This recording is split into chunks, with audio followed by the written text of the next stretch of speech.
System. देखो, महल का मतलब ये होता है ग्राम प्रधान या गांव का गांव समुदाय। ये ए रीजन है, ऐसे ही इसके अंदर बहुत सारे गांव आते हैं। इस गांव के अंदर एक ग्राम प्रधान बैठा दिया, मान लो ऐसे 5-7 गांव है।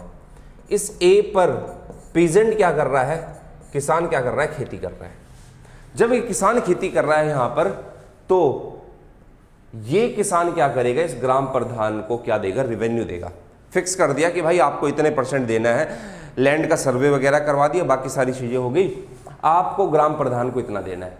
अब ये किसान बेचारा क्या सोच रहा है, किसान को पता है कि यार एक फिक्स अमाउंट मेरे को प्रधान के पास पहुंचाना है, और प्रधान किसके पास पहुंचाएगा, ईस्ट इंडिया कंपनी के पास। जब ये सारी की सारी चीजें होगी तो ग्राम प्रधान की तो ये ड्यूटी बनी हुई है, फिक्स पैसा किसके पास आ रहा है, ईस्ट इंडिया कंपनी के पास। किसान जो है, पीजेंट जो है, वो इस चीज के ऊपर डिपेंड है कि अगर मेरी इनकम हुई तो 2 पैसे मुझे भी बच जाएंगे, नहीं हुई तो मैं साहूकार से, महाजन से, इनसे क्या ले लूंगा, कर्ज ले लूंगा, उधार ले लूंगा। अब प्रॉब्लम क्या आती है, प्रॉब्लम ये आती है कि यहां पर इसकी ड्यूटी फिक्स है, इसका रेवेन्यू फिक्स है, लेकिन जो हमारे किसान है, पीजेंट है, उनका कुछ भी फिक्स नहीं है। अब यार उस टाइम पे भारत है ना, कभी मानसून ज़्यादा जल्दी आ गया, बाढ़ आ गई, सूखा पड़ गया, कोई दूसरी बीमारी फैल गई, तो उसकी वजह से किसान बेचारा पिसता ही पिसता था। किसान इसी उम्मीद में रहता था, इस साल नहीं अगले साल हमारी फसल अच्छी होगी, अगले साल मेरी ज़्यादा कमाई होगी तो मैं और ज़्यादा पैसे दे पाऊँगा। लेकिन होता क्या था, ग्राम प्रधान आता था, भाई पैसे देने, रिवेन्यू देना है, ईस्ट इंडिया कंपनी को पहुँचाना है।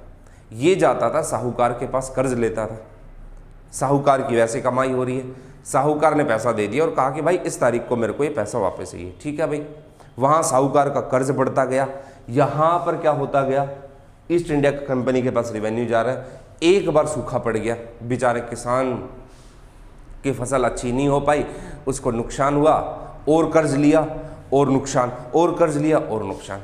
और एक टाइम ऐसा आया कि इस किसान को पता चला कि भाई अब तो कुछ बचा ही नहीं है, और फाइनली इस किसान ने आत्महत्या कर ली। इन सब के पीछे का बैकग्राउंड कौन तैयार करवा रहा था, ये ईस्ट इंडिया कंपनी। ये पॉलिसी कौन लागू कर रहा है, ईस्ट इंडिया कंपनी। अब यार सेना में काम करने कौन जाएगा, अब कोई बड़ा ग्रुप तो जाएगा नहीं, जिसके पास पैसा वो तो जाएगा नहीं, जो किसान का बेटा है वही सेना में काम कर रहा है।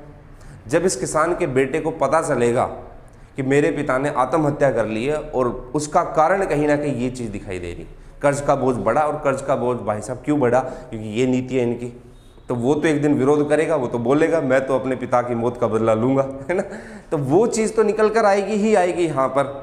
तो ये इनकी पॉलिसी ऐसी थी कि यहाँ पर ये सिर्फ एक ग्रुप को नुकसान नहीं पहुँचा रहे हैं, इन्होंने हमारे एग्रीकल्चर का डिक्लाइन किया, कॉमर्शलाइजेशन ऑफ एग्रीकल्चर किया, उन फसलों पर ज़्यादा फोकस किया जिनकी डिमांड यूरोप के अंदर ज़्यादा है।